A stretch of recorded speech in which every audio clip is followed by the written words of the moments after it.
Yeroodhaaf maqaa kiyya himachuun barbaadu kanan dhaladheetti guddadhee Jiituu Magariituu Oromiyaa keessatti barnoota kiyyallee kutaa 1 hanga 10tti ergan baradhee xumuree booda akka tasaa ta'ee anis barnootas waan hin dandeenyeef qabxiin maatirikii ana jalaa hafee ture.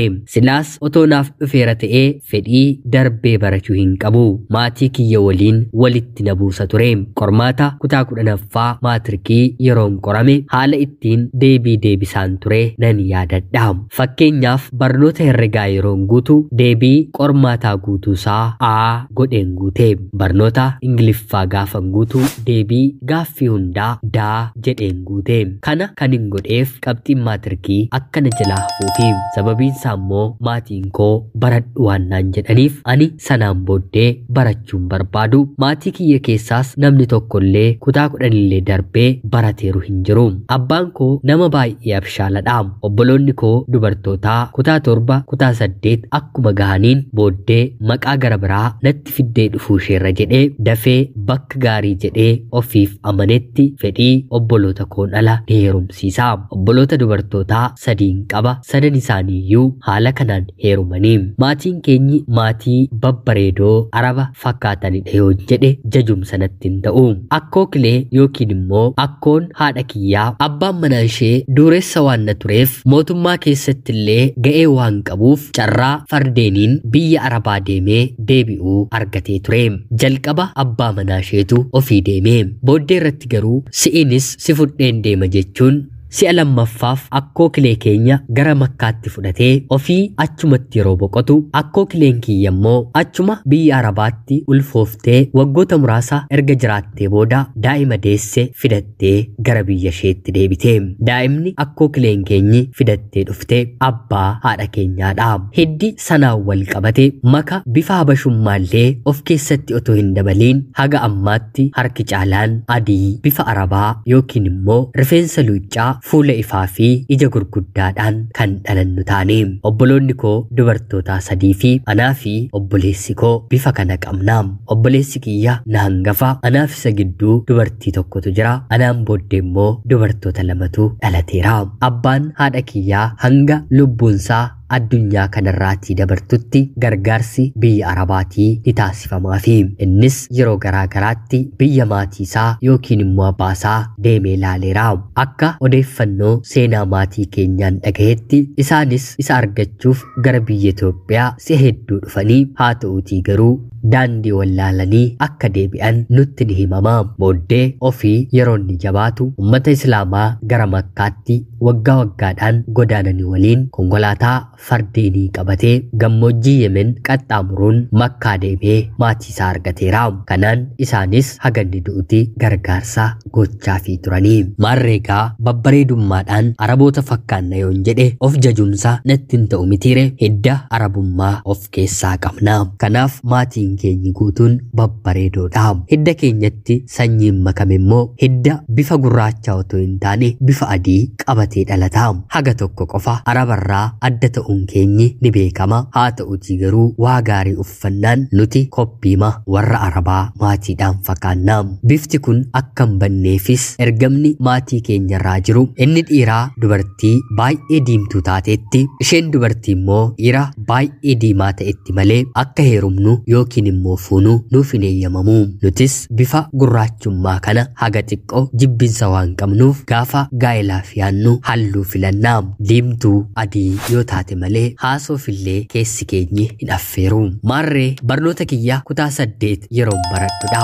Akkuma qoosaaf mucaa baay'ee diimtuu adii taate tokkoon gaaffii jaalalaa nan dhiyeessaa fi ofii mucayyoon kuni reefu kutaa 6ffaa geessi. Barnootaan barattoonni kutaa 1 hanga 4 dabaree tokkoon kutaa 5 haga 8tti immoo dabaree biraadhaan waan deemnuuf anaa fi mucayyoo kanaaf yeroo hundaa dabareen keenyi tokko waan ta'eef yeroo hundan ishee arga itti naasa'a. Haa ta'uutii garuu tole jettee anaaf hin deebistu. Umrii kutaa 8 sanatti otuma gaaffii jaalalaa kiyyaa fudhatteeyyuu ani gaaffii jaalalaa gaafachuutiin kan darbe waan biraan beeku yaadees hin beeku. Dhuguma immoo keessa kootiin ishee jaalladhe.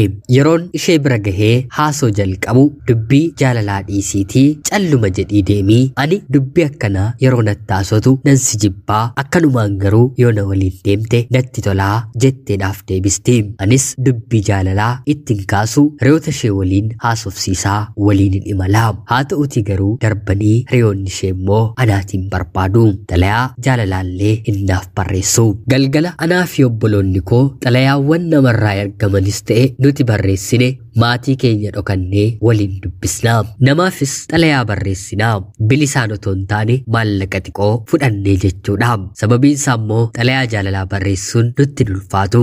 Isuma mana keenya keessa jiru barreeffamee maqaa jijjiirree galagalchinee barreessuu qofaadha. Yeroo hedduu kan barreessifatu ijoollee dhiiraadha mitire ni barreessinaa. Kan nu ajaa'ibu keessaa tokko obboleessa kiyya hangafaaf mucayyoon tokko jaallatee anaan akkan barreessuufiif na barreessifate. Yeroo sana ani hojii mana keessaa hojjechaa waanan tureef obboleessa kiyyaan naaf barreessi jedheen itti kenneen xalayaa deebi'ee harkasaa dhaqqabu ofumaa obboleessi kiyya barreessateera. Yeroo xalayaan suni deebi'ee harkasaarra ga'u maatiidhaan kolfine. Maarree mucayyoo kana waliin akka kanaan erga dabarsinee booda yeroon kutaa 10ffaa baradhu maatiin koo gara biyya hambaa deemta malee naan jedhaniiru jettee na gaafatti. Anis maaliif natti himtaree jedhee yeroon deebisuu fi wanta yeroo darbe na gaafatte akka ati hin dagannee fi jettee natti dubbatte. Anis jaalala akka ta'e waan hin beekuuf gaaffii kiyya fudhattee taayiree yeroon jedhuuni eeyyeen akkuma ati na jaallattu anis sin jaalladhaa. Hanguman si jaalladhu immoo nan si sodaadhaa. Ati nama baay'ee bareedu dubartiin kamiyyuu si barbaaddudha jetteedhaaf deebiste. Yeroo kanaanis atumti qofa anaaf tole jedhi malee ani dubartii gara biraarraa dhimma hin qabu. Kanani jaalladhee lapheen koo yaadu si qofaadhaa. Rabbi nagaadhaan bakka yaadde si haa geessisuuti. Sanaan booddee haala argateen naaf bilbilii ani kan keetii jedheen maqaa rabbii waameen waadaa galee fi isheenis maqaa rabbii waamtee waadaa naaf galte. Sanaan booddee kutaa 8 otoo barattu gara biyya hambaatti imala ishee taasiste. Jaalalli jaamaadha kan jedhan dhugaadha. Bakka isheen na bira hin jirretti waggaa 2 guutuu gogaatti sagalee isheellee takkaaf otoo hin dhagahiin isheen jaalladhe. Akka tasaa ta'ee mana arabaa seente carraa bilbila itti fayyadamuu hin kennineefii ture. Kanaaf waggaa 2 hojjetee gara biyyaatti deebite. Yeroo kanatti waggaa 2 booddee anaaf ishee wal argine. Wal arguu qofa otoo hin taane kabaja durbummaa ishees naaf kennite. Kanaan jaalallee sirrii waliin taane baay'ee akka na yaadaa turte baay'ee akka ishee yaadaa ture erga walitti himnee booda bilbila tokko naaf bittee lakkoofsallee maqaa kiyyaan naaf baastee si'a lammaffaaf gara biyya hambaatti imalte.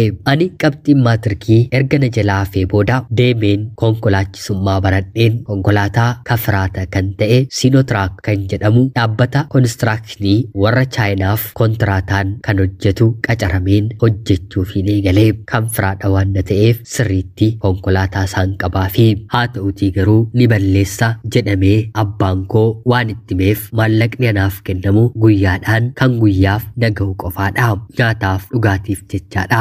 Inni hafe gara maatii kootti erguun akkaawuntii maatii koo irratti walitti naaf qabamaa ture. Araada garaagaraa kan barreef abbaan koo tooftaa natti uume.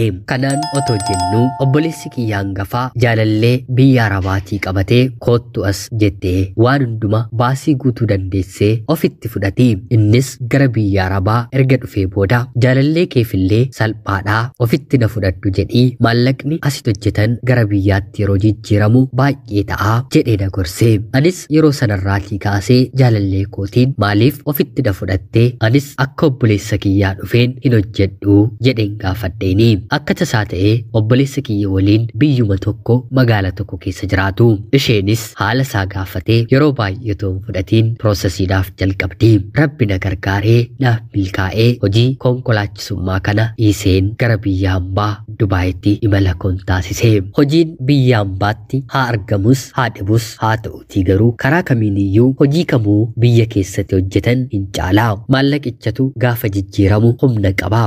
Biyya keessatti waggaa 10 iyyuu halkaniif guyyaatu hojjetanii waanuma nyaataniif dhugan of danda'u malee darbee mana lafa konkolaataa bitachuun gonkumaa hin yaadamu. Kanaaf asumaa rukutamanii arrabsamanii afaan Arabaa danda'anii hojjechuutu gaariidhaan yaada dhuunfaa kiyyaa. Namni immoo baradheen digirii kiyya lafatti hin balleessuu ani injinariidhaa miindaan kiyya 10,000 yoo ta'u waggaa 10 kanumaan hin jiraadhaa. Arrabsoo dubbii namaarra kabaja koo maqaa koo eeggadheen nan jiraadha kan jedhuuf garuu biyya Arabaa hin taatuufi. Dhukkubsatanii dandamachaa hojjechuu barbaaddi. Arrabsamaa Arabaaf deebii deebisuu dhiisuu feeti. Tarii yeroo nyaataa yoo darbe beela'anii dabarsuutu nama jiraachisaa. Kanaan ala akka biyya ofiiti biyya ormaanan jiraadhaan xiqqoo baay'ee ulfaataadha. Anis gara biyya hambaa Dubaayitti imala koon taasise. Akka carraa ta'ee baatii muraasa booda hojii waardiyyummaan argadhe. Maatiin kiyya maatii musliimaa waan ta'eef afaan Arabiffaa baruun hedduus anatti ulfaanne. Sababiin isaa immoo karaa amantaas ni baranna. Darbee immoo mana keessatti haati keenyi Arabiffaa baay'ee dandeessi. Tarii bar tokko biyya maatii koo deemeen yoon jiraadhe jettee sheekotarraa abbaa koorraa jechoota garaagaraa walitti funaannattee yeroo ta'e booddee nama Arabiffaa dandeessu taate. Kanaan nunillee jechoota garaagaraan nu barsiisaa nu guddisteetti. Ani waardiyyummaa galeen yeroon hojjedhu obboleessi kiyya garuu hoteela wayii keessatti qacaramee hojii keessummeessummaa argate. Sababiin keessummeessummaa argateef immoo innis akkanuma Araba waan fakkaatuufi anis hojii waardiyyummaadhaan mooraa sana keessatti qacaramus haa ta'utii garuu kuni kan keenyadha jedhanii waan yaadaniif hanga kanaa dubbiidhaan anatti hin darbanii. Akkuma nama Arabaa tokkotti na kabaju. Anis afaan kan duraan hin danda'urraa kanneen hin beeknee fi aksantii Arabiffaa sirriitti shaakaleen danda'een booddee irratti akkuma obboleessa koo hojii kaashirummaa yookiin immoo keessummeessituu ta'een hoteela keessa hojjechuun eegale. Hoteelliin ani keessa qacarame immoo hoteeluma maatiin ani waardiyyaa ta'ee bira gale bira. Kanaan isaan bira hojjechuutiin fufee haadha manaa koo waliin guyya 3ttis torban tokkottis wal argina. Isheenis afaan guutummaatti bartee waan jirtuuf hojii gurgurtaa yookiin immoo seelsii qacaramtee hojjechaa oolti. Warreen biyya Arabaa kana keessatti haadha manaaf abbaa manaa ta'anii guyyaa guyyaadhaan wal argan carraa kan qabanii kan akka isaanii carraa qabeessi hin jiru. Bultiin yookiin gaa'ela hedduu biratti garuu guyyaa guyyaadhaan wal arguun hin yaadamu. Sababiin isaa immoo jiraachuuf biyya ormaa kana maallaqa hojjechuun dirqiidha waan ta'eef hunduu gaa'ela isaarraa hojii isaa caalchifatee bakka gaa'ela isaaf mijatu otoo hin taane maallaqa gaarii argatu barbaadee hojjechuu filata. Kun dhugaa namoota gara biyya hambaa kanatti baqannee jirruuti. Kanaan haadha manaa koo waliin otoo jiraannuu waggaa 2 fixnee hanga waggaa 2 kanatti anis daa'ima akka godhannuuf dhiibbaa irratti hin goone isheenis nan gaafanne. Haa ta'utii garuu akka hin deenyeef qoricha fayyadamti. Anis haga waggaa 2 kana fixutti maaliif fayyadamtaa jedheen guyyaa tokkoof iyyuu isheen gaafanne. Turtii waggaa 2 booddee garuu obboleessi kiyyallee ijoollee waan godhateef akka tasaa rabbi kennee fi ilmaan dhiiraa lakkuu waan argateef anis fuudheeraatii maaliif dhalan godhadhu jedheen haadha manaa kootiin nan gaafadhe. Yeroo kana isheenis tole jettee gaaffii koof deebii deebistee hamma kaastee qorichallee akka dhaabdu natti himte. Tole jennee waggaa tokko yaallee. Haa ta'utii garuu daa'imni uumamuu didee. Obboleessa kiyyaan maal taateetii haati manaan kiyya naa ulfaa'uu didee jedhee yeroon gaafadhu dubartii mitii yoona qoricha fudhachaa jirti yookiin immoo qoricha dhiistee qaama ishee keessa meeshaa ulfa dhorkuu kaawwatteetti ati maalitti beektaa? Isheenis atis hojiif bakka garaagaraa ooltuu torbeetti takka yookiin immoo 2 qofa wal argituu jedheenaaf deebise. Yeroo jalqabaadhaaf waggaa 3 waliin jiraadheen haadha manaa kootiin nan ishee shakee. Shakkuurra dhaabbadhee otoo hin taane maaliif haga ammaatti daa'ima godhachuu hin dandeenye? Rakkoon yoo jiraate mana yaalaa deemnee ilaalamnaa jedheen gaafadheeni. Yeroo kanatti isheen lakkii ilmaan kan namaaf kennu rabbidha. Hojii rabbii keessa seenuun nurra hin jiraatu jettee naa deebiste. Yeroo kana ture shakkiin kiyya kana natti dabalee.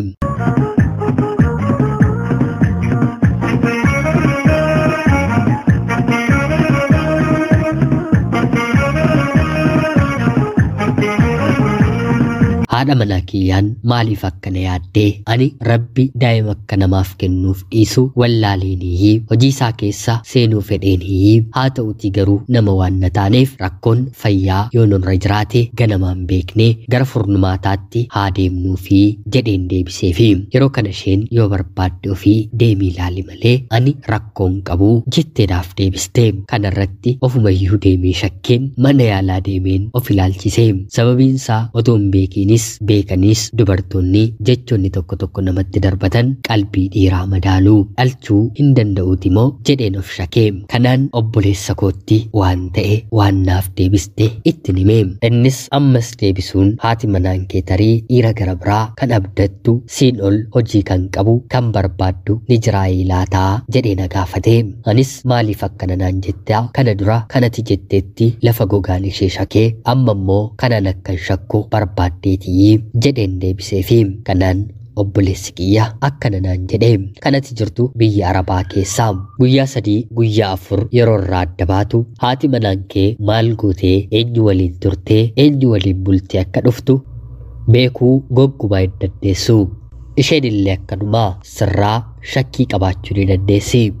Haati manaan kiyya akka ani dhufetti otoo nan hin beekiin moobaayila kiyya irratti appilikeeshinii kaameeraa na hordofu moobaayila makootiin naaf gootee booddee irratti homaa narraa dhabdee jennaan ofii fedhii isheetiin anaaf ulfooftee tarii kan kee amantaa sirraan qabdu yookiin immoo nama biraatu duuba ishee jiraa jedheenaaf deebise.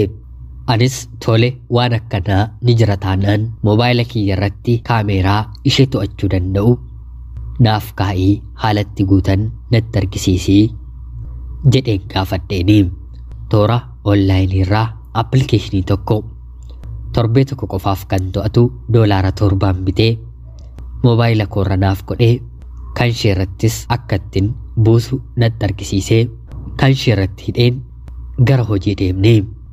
Teknooloojii kanaaf safuudhaa waan dhokate baasa waan ijji namaa fuulduratti hin argine argamsiisa. Haati manaa koo ana waliin bultee ganama nagaatti jennee wal gaggeessinee bakka hojii seentee daqiiqaa 15 yeroo hin caalle keessatti bakka boqonnaa isaaniitti dhiira waliin otoo ciistuu moobaayilumti mataa ishee waraabee anatti ergee.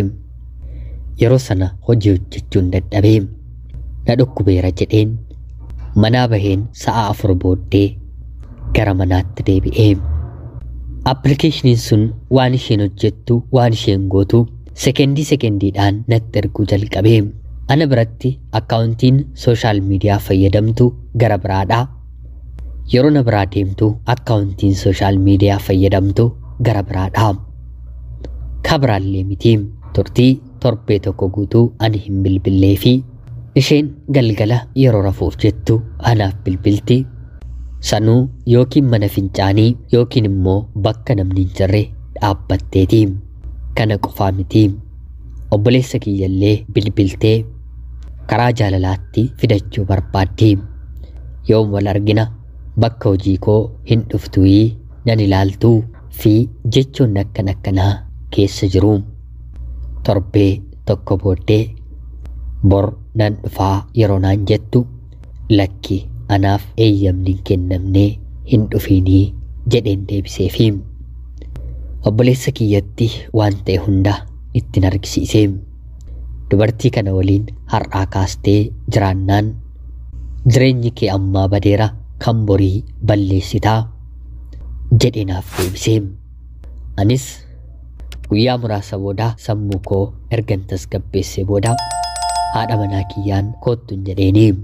Dur jaallaaf yaadeen ishee waamaa amma garuu gatii ishee kennuufiifi viidiyoo barreeffama sagalee appilikeeshiniin kun naaf erge walitti qabeen filaashii tokkorra ergan kaa'ee booda haati manaan koo dhuftee yeroo seentu taa'ii jedheen harkaa fi miila ishee walitti hidheen afaan ishee maastikiidhaan cufeen akkan dubbanne akkan sochoone taasiseen viidiyoo sana banee fi cubbuu ofii ijaan ilaaluun ni ulfaata mitire. Tokko lamaan sagalee ishee naasaa turte ergaa isheen babarreessaa turte hundumaa itti argisiise. Inni ajjeesa jettee abdii kutattee afaan isheerraa yeroo banu otuu na ajjeesteeyyuu sitti hin murteessu foon koo kutkutiitii akka barbaadde godhinaan jettee. Wanti dhiifamni itti namaa taasifamu jira, wanti immoo namaan taasifamne jira. Kanaaf ani kanaaf dhiifama sin gaafadhu, kun gochaan koo dhiifama kan naaf taasisu miti jettee naaf deebiste. Anis otoo sin ajjeesiin dura wanta biraa na oksiteettu natti himi. Qoricha fayyadamaa jirtamoo? Daa'imni haga ammaatti kan hin uumamne jedheen gaafadheeni. Yeroo kana isheenis yoon amman dahe siif haa ta'u nama biraaf adda baafachuu hin danda'u. Kanaaf jireenya kana keessaa yoon bahe qofa siif daa'iman godha jedheen murteessee nan si jaalladhaa, haa ta'uutii garuu kana keessatti kufeen jiraa jettee naaf deebiste. Waan isheen dubbattu kana hundumaa kaameeraa lammataatiin waraabuun eegalee obboleessa kiyyaafis nan ergee fi kanaan nan ajjeesaa jedheen isa gaafadhe.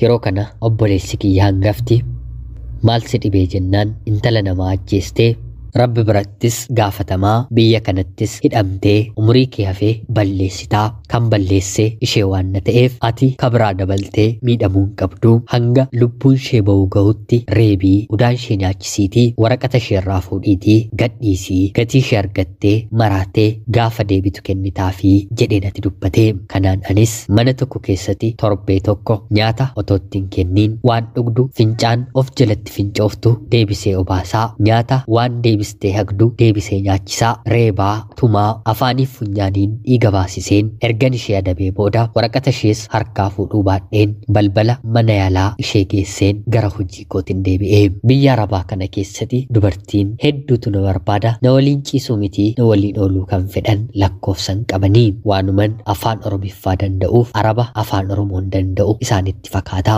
Hanga kana darbitee haati manaan koo yeroo yaaddu ani guyyaa tokkoofiyyuu dubartii gara biraa haadha manaa koo irratti yaadeen beeku. Yeroon biyya tures konkolaachisaa ta'een carraan dubartii waliin akkan barbaade ta'uu nan qaba. Haa ta'uutii garuu kanatti dabarseen of hin kennine. Biyya Arabaa dhufes dabarsee of hin kennine. Waan hunduma oton godhin dura faayidaa fi miidhaasaa obboleessi koo dursee natti dubbata. Anis jecha isaanan dhagaha. Kanaan isheenis mana yaalaa deemtee guyyaa 2 bultee gara hojii isheetti deebi'uun dhagahee. Meeshaa kan ishee kan ta'e mana koo keessa jiru baaseen abiddaan gubeen viidiyoodhaan ergeefiin ani simiidhuu koo nam tokkotti darbitee dubbattee jennaan viidiyoo yeroo odeessituun si kaase kana maatii keefin ergaa jedheen ishee akeekkachiiseera. Haga ammaattis waa'ee keenya walirraa adda bahuu keenya malee maaliif walirraa akka adda baane nam tokko hin beeku. Kanaan otuma jiraannu anis jireenyi kiyya inni kuni kanaan booddee faayidaa waan hin qabneef dubartii gara biraa barbaaddachuun qaba jedheen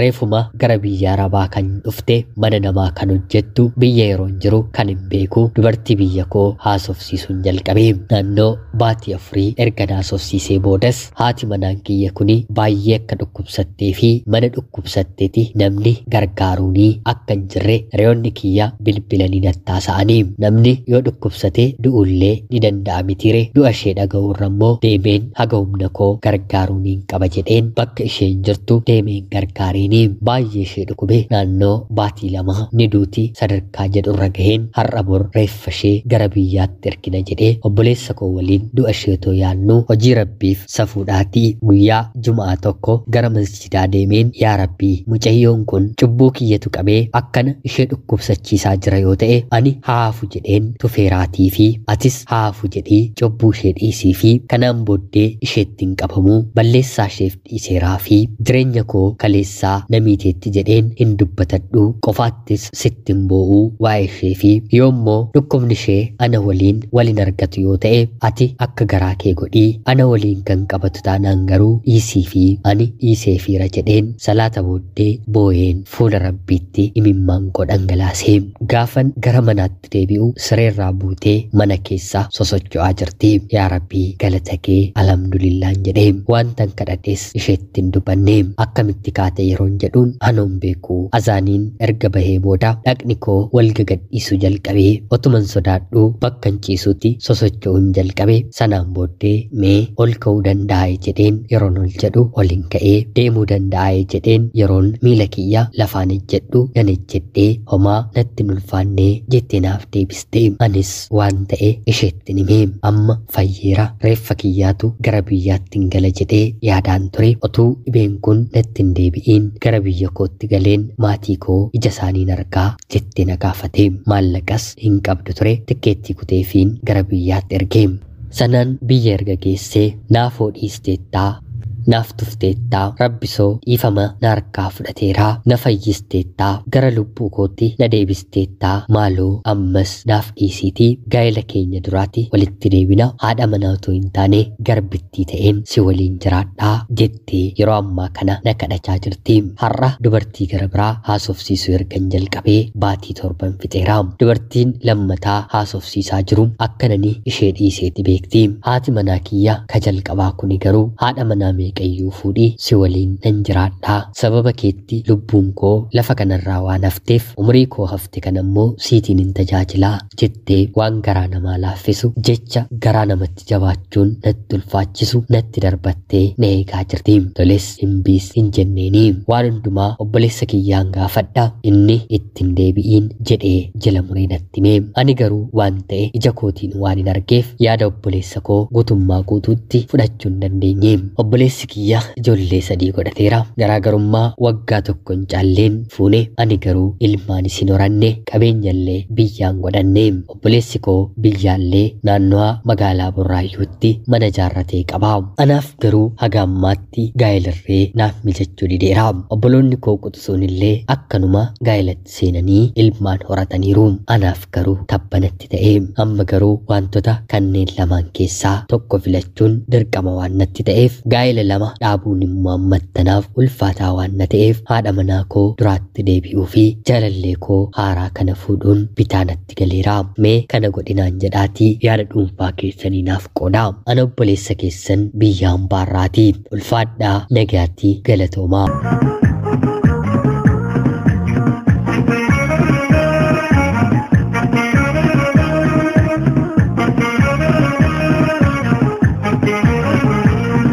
Yooyyaa shamaa akkam jirtu kabajamtootaaf hordoftoota qophii keenya. Nagaaf jaalalli tokkummaan bakka jirtan hundaatti hunda keessaniif yaa ta'u jecha guyyaa har'aallee seenaa ajaa'ibaa obboleessi keenya tokko nuuf qoode isiniif dubbiseen hin ka'a. Akkasin irraa barattaniif hubannoo cimaa ta'e tokko irraa argattan homaa shakkii tokko illee hin qabu. Obboleessa keenya seenaa kee kana nuuf qooduu keetiif guddaa galatoomi jecha kabajamtootaaf hordoftoonni qophii keenya yaada keessan komentii jalatti qooduufi jecha qophiin sa'aatii kanaaf qabadheen dhiyaadhe kanuma fakkaatti. Haga yoonaatti yeroo keessan naaf kennitanii dhaggeeffachaa turuu keessaniitiif guddaa galatoomaa jecha qophii seenaa gara biraattiin hanga walitti deebinutti bakka jirtan maraan turtii gaarii.